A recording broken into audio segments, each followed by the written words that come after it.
श्री स्वामी समर्थ माझ्या सगळ्या गोडताईंचं, मैत्रिणींचं आणि स्वामी भक्तांचं माझ्या यूट्यूब चॅनलमध्ये मनापासून स्वागत आहे।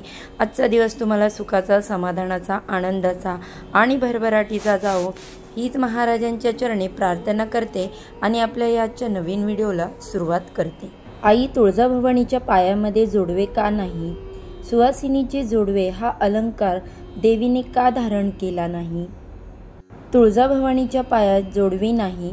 सप्तशृंगीच्या फोटोमध्ये तिच्या पायामध्ये जोडवं असल्याचा देखावा करण्यात आलेला होता, परंतु मूळ गडावरती जर आपण सप्तशृंगीचे स्वरूप पाहिले तर तिच्या पायामध्ये आपल्याला जोडवे दिसत नाही। तसेच तुळजाभवानी मातेच्या पायामध्ये देखील जोडवे दिसत नाही।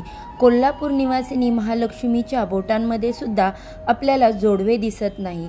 त्याचबरोबर श्री रेणुका मातेच्या पायामध्ये सुद्धा आपल्याला जोडवे दिसत नाही, कारण माहूर गडावरती रेणुकाच्या फक्त मुख कमलाचीच पूजा केली जाते। म्हणजे थोडक्यात काय, 3.5 शक्तिपीठांमध्ये जी जगदंबा आहे तिच्या पायामध्ये जोडवं नाही। आता जगदंबेला आपण साक्षात सौभाग्यदायिनी मानतो, ती लक्ष्मीदायक सुद्धा आहे, ते अन्नपूर्णा सुद्धा आहे। अशा या जगदंबेच्या अंगावर आपल्याला त्या ठिकाणी नाना विविध प्रकारचे अलंकार दागिन्यांनी सज्ज झालेली दिसते।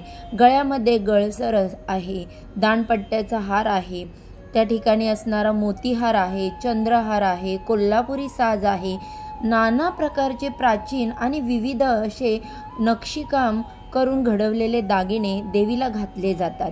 असे सर्व दागिने म्हणजे बाजूबंद, नाकातील नथ, विविध नक्षीकाम केलेल्या बांगड्या, अगदी कानातील झुमक्यापासून ते बिंदी बिचवापर्यंत जगदंबेला दागिनेच दागिने आहेत आपल्याला देवीच्या अंगावर पाहायला मिळतात।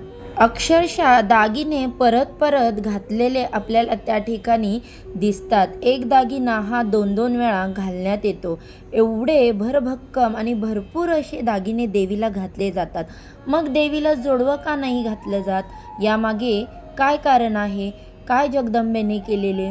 शक्तिशाली दैत्यांचा श्री तुळजाभवानी मातेने त्यांचा वध केला आणि सती अनुभूतीचं संरक्षण जगदंबा सप्तशृंगीने महिषासुराचा वध केला आणि सप्तशृंग गडावरती निवास केला।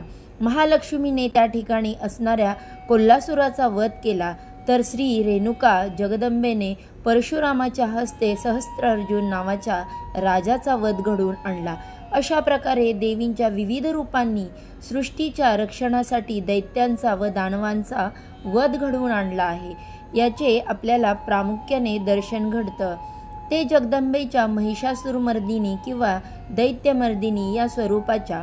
दैत्यमर्दिनी म्हणजे काय, तर त्याच्या छातीवर पाय देऊन स्वतःच्या खड्गाने दृष्टाचं मस्तक धडापासून वेगळं केलं, या तिच्या तेजोमय शक्तिमय स्वरूपाचं दर्शन घडतं।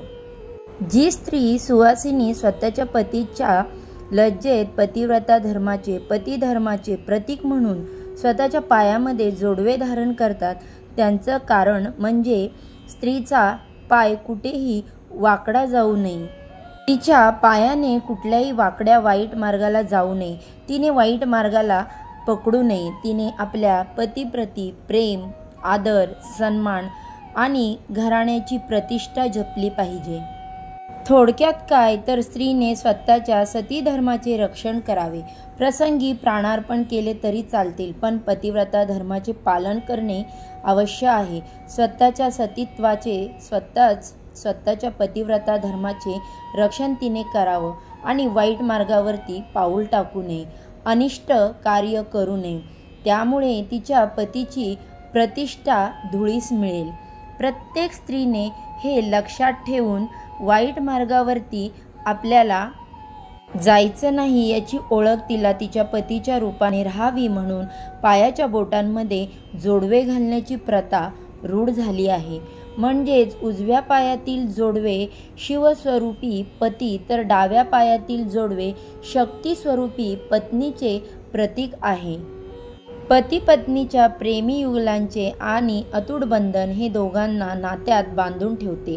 हे शिव व शक्ती जोडीचं प्रतीक म्हणजे त्या ठिकाणी पायातील जोडवे, तुमच्या पायामध्ये हे जोडवे आहे म्हणून हे सुवासिनी हे प्रतिवता, हे स्त्री, तू सदैव तुझ्या पतीचे स्मरण ठेव.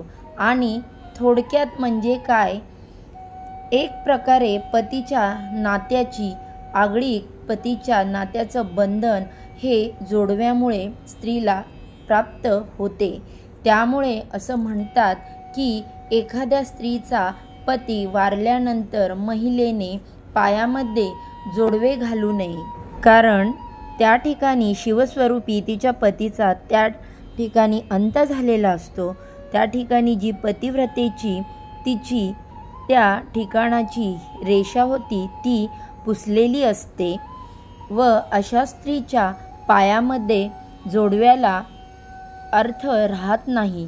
त्यामुळे विधवा स्त्रीनी जोडवे घालू नये अशा जुन्या काळामध्ये समज होता. परंतु इथे जे काही जगदंबेचे स्वरूप आहे, हे जगदंबेचे स्वरूप मुळामध्ये कुठल्याही कोणाची पत्नी म्हणून नसून ते महिषासुरमर्दिनी स्वरूपामध्ये आहे. हा विषय वेगळा आहे. तुळजाभवानीमध्ये पार्वती अंश आहे, रेणुका जगदंबेमध्ये पार्वती अंश आहे, सप्तशृंगी जगदंबेमध्ये काही अंश पार्वतीचा आहे.